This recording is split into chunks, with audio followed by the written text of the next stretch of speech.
Quando a pessoa tem uma cardiomiopatia hipertrófica, o eletrocardiograma altera. Então você já vai ver que tem alterações sugestivas de uma hipertrofia, do aumento do ventrículo. Aí você parte para o eco, avalia a espessura do ventrículo esquerdo e, se for acima de 15 milímetros, vai pensar já na cardiomiopatia hipertrófica. E vai avaliar no eco também se tem esse padrão obstrutivo.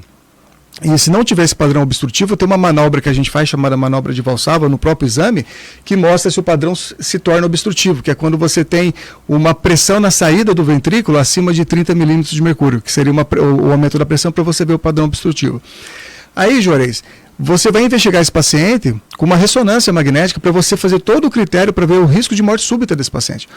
Então, quais são os pacientes que têm um risco maior? Vamos explicar para a população geral de morte súbita.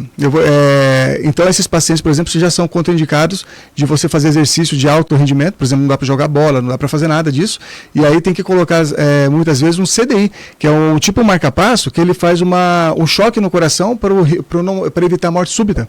Porque essas mortes súbitas desses pacientes, geralmente, são por fibrilação ventricular. O ventrículo esquerdo para de contrair e ele fibrila, ele treme e não manda sangue para frente.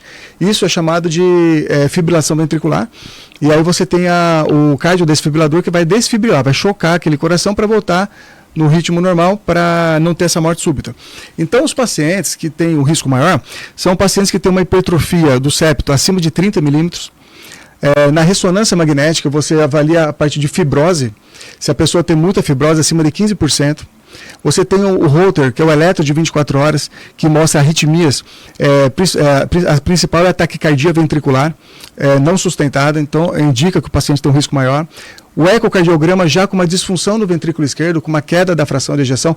A fração de ejeção é a quantidade que o ventrículo esquerdo manda de sangue para frente. Então, o normal é acima de 50%. Abaixo de 50% já tem uma disfunção do ventrículo esquerdo, certo?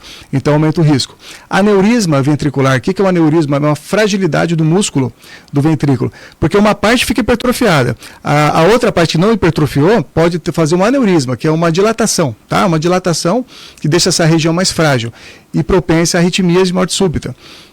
Quem tem história na família de morte súbita em parentes de primeiro grau abaixo de 40 anos? Então é um risco maior também de fazer morte súbita.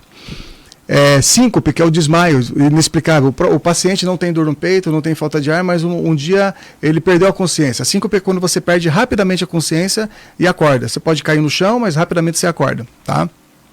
Quando você não tem um diagnóstico dessa síncope, por que aconteceu, que tem várias causas, aí é um marcador de risco que pode ter morte súbita esse paciente.